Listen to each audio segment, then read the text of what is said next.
Good morning, Professor Garlick. How wonderful it is to see you again, Lenora dear. Oh, here. You'll need these for today's class. A little treat for your auntie. Ah, hello. Class, please welcome the newest rose in our garden. We do look forward to growing together. How thrilling it is to have everyone back together again. This year will be filled with enchantment and excitement, but the most important thing cultivated in herbology is knowledge. The prudent herbologist is no more afraid of the venomous tentacula than the bouncing bulb. Now then, today we will be acquainting ourselves with the mellifluous tuber known as the mandrake root. Accio. Let's see if we can't make our fibrous friends a bit more comfortable, shall we? First, let's protect our ears.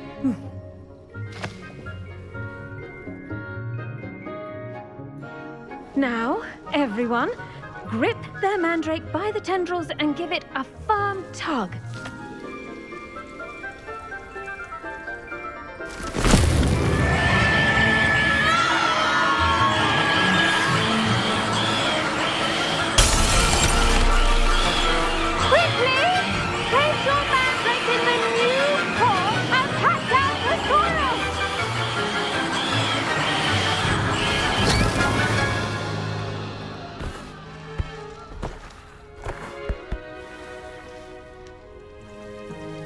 The soil should envelop the root like a warm, dirty blanket, putting the mandrake right at ease. Reparo! I'm very sorry about that. Yours was a bit mature, I'm afraid.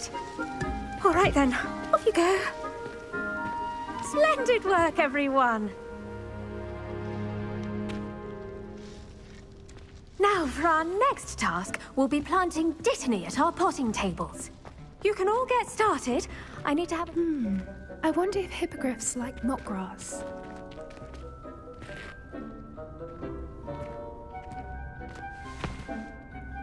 Yes, Professor. Firstly, well done with your mandrake. They can be rather difficult to get a grasp of. Actually, I enjoyed it. I couldn't help but catch your enthusiasm. How kind of you. It seems you're already taking to herbology like a mandrake to fresh soil.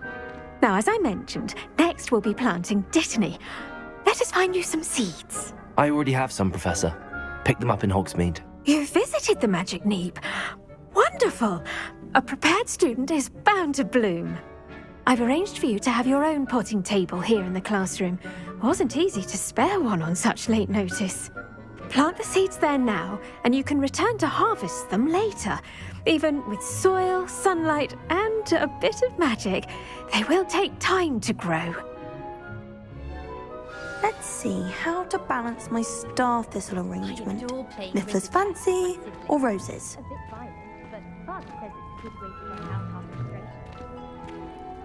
Dittany's restorative properties make it a vital ingredient in the Wiggenweld potion, as you all should know from Professor Sharp's class.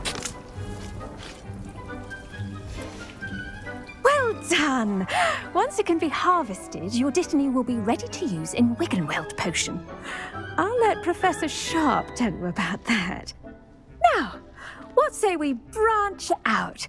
Introduce you to a different sort of flora, the Chinese chomping cabbage. You'll find that some plants are better suited to uses outside of a cauldron. The cabbages do get testy without something to chew. Fortunately, I have a dummy for them to gnaw on. Be a dear and let them have a good chomping. Yes, Professor. They're in the other greenhouse. It's just at the end of the footbridge leading out of this room. Your classmate, Mr. Pruitt, has kindly offered to accompany you. Come back and see me when you're finished. Oh, and mind your fingers. They do bite.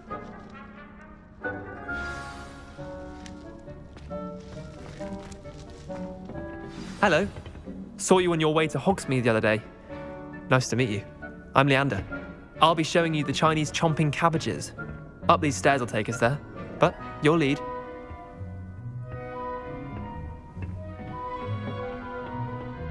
Nice work in Defense Against the Dark Arts, by the way. Excuse me? Your duel with Sebastian! And he's good. Thinks he's really good. But you outright slaughtered him. It was brilliant. Oh. Well, thank you. I nearly put Sebastian in his place myself. I mean, I would have, if Hecate hadn't stopped me. Didn't she stop? Here we are, home of the Chinese chomping cabbage.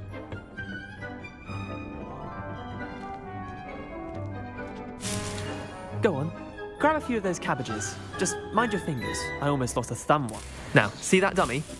Just toss the cabbages at it, and they'll do the rest.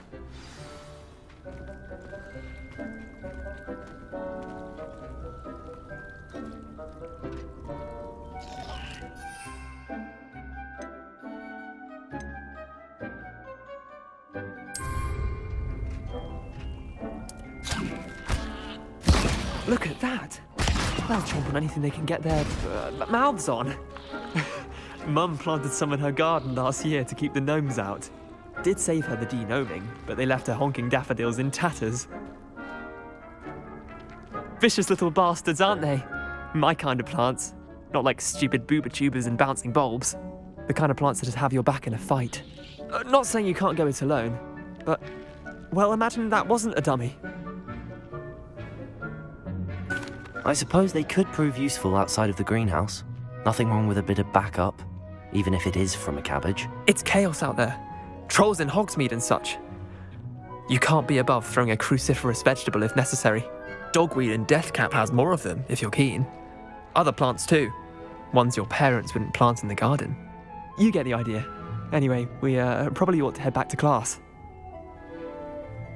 Take your time. I'll see you back in class.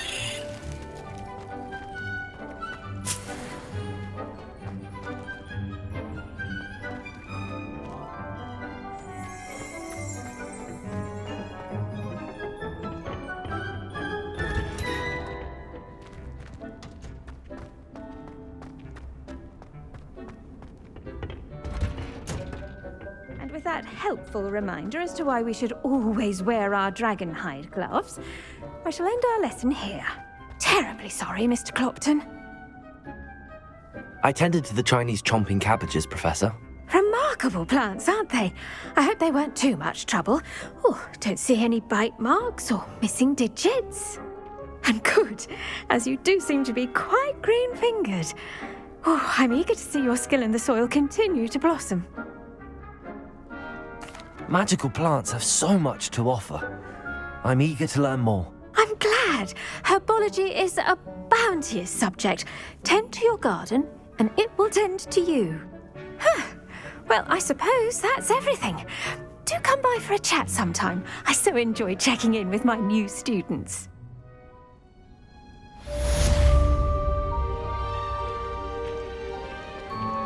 Those mandrakes are really relishing their new pots. Only cost me my damned hearing. To make anything grow, we must first understand it. That goes for plants as well as friendships. Kindness and concern are as necessary in the greenhouse as in the Great Hall.